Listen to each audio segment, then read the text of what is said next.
नमस्कार, news PR में आपका स्वागत है। मैं हूं रूपम सिंह। जिस तरह से महंगाई बढ़ रही है, पेट्रोल और डीजल के रेट दिन पर दिन महंगे होते जा रहे हैं। आज उसी मुद्दे पर, जिस तरह से महंगाई बढ़ रही है, उस मुद्दे पर आज हमने बीजेपी के प्रवक्ता संजय टाइगर से बातें की और महंगाई को लेकर उन्होंने क्या कुछ कहा है, ये आप भी सुनिए। देखिए, पेट्रोलियम पदार्थ और खाद्य पदार्थों की जो कीमतों में इजाफा हुआ है, इसके लिए अंतर्राष्ट्रीय बाजार की परिस्थितियाँ जिम्मेवार है।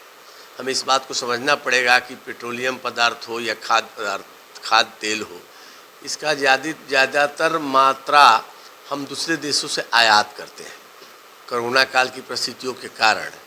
और कई देशों द्वारा खाद्य तेल का उपयोग बायोफ्यूल के रूप में करने के कारण अंतर्राष्ट्रीय बाजार में उसकी कीमतें बढ़ी हैं, जिसका प्रभाव देश के अंदर दिखाई दे रहा है। केंद्र की सरकार ने तात्कालिक उपाय भी किए हैं और दीर्घकालीन योजना पर भी काम करना शुरू किया है।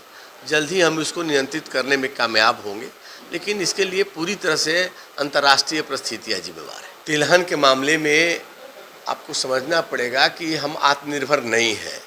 अभी 65% खाद्य तेल हम आयात करते हैं। सालाना 65,000 से 70,000 करोड़ का खाद्य तेल हम आयात करते हैं। इंडोनेशिया और मलेशिया ने पाम ऑयल से बायोफ्यूल तैयार करना शुरू किया है, जिसके चलते उसकी आवक घटा है और कीमतें प्रभावित हुई है। अमेरिका सोयाबीन तेल से बायोफ्यूल तैयार कर रहा है, तो हमने उसके लिए कस्टम ड्यूटी में कटौती की है, इसकी होर्डिंग की सीमा तय की है और दीर्घकालीन उपाय के तहत तिलहन का उत्पाद कैसे बढ़े, उसको कैसे बढ़ावा दिया जाए, उसके लिए कई योजनाओं पर काम शुरू हुआ है। मैं समझता हूँ देर से बेर हम इसको नियंत्रित करने में कामयाब होंगे, लेकिन जब तक हम दूसरे देश पर निर्भर हैं तो अंतर्राष्ट्रीय बाजार के अधीन हमें काम करना पड़ेगा। और अंतर्राष्ट्रीय बाजार हमारे अधीन नहीं है, हमारे नियंत्रण में नहीं है।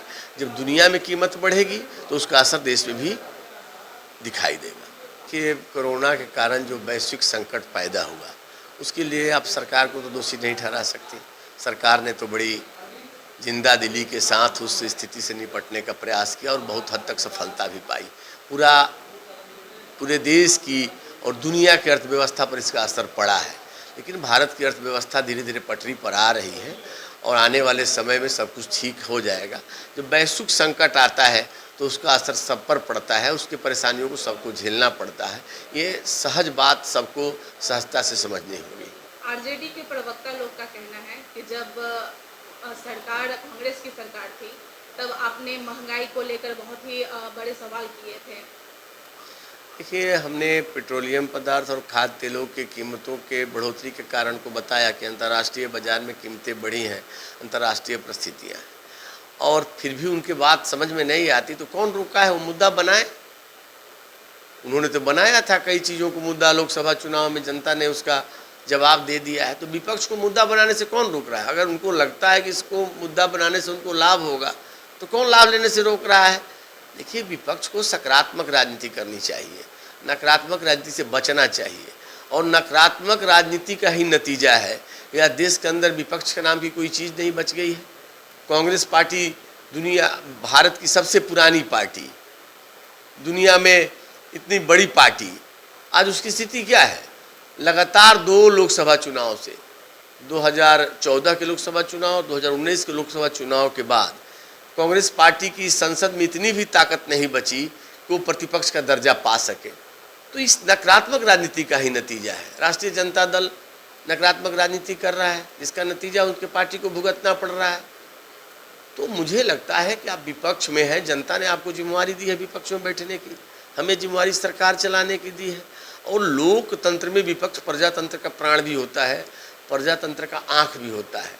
हमसे जो गलतियाँ होती है उसको आप बताइए, लेकिन आप केवल नकारात्मक राजनीति करेंगे, जनता के मुद्दों से कट जाएंगे, जनहित के मुद्दों से कट जाएंगे, तो इसी तरह हाशिए पर रहेंगे। उसके लिए हमें आप जिम्मेवार नहीं ठहरा सकते।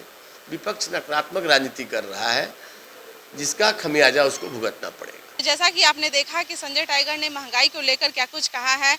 उन्होंने कहा है कि कोरोना को लेकर भी कुछ महंगाई थोड़ी बढ़ी है। अंतर्राष्ट्रीय मुद्दे पर भी उन्होंने कुछ बात की है, चर्चा की है और साथ ही साथ उन्होंने कहा है कि कोरोना की वजह से जो भी वैश्विक आई है इस दुनिया में, उसको लेकर सभी को कुछ न कुछ कॉम्प्रोमाइज़ करना पड़ेगा। तो ऐसे ही तमाम खबरों के लिए बने रहे न्यूज़ पीआर के साथ। धन्यवाद।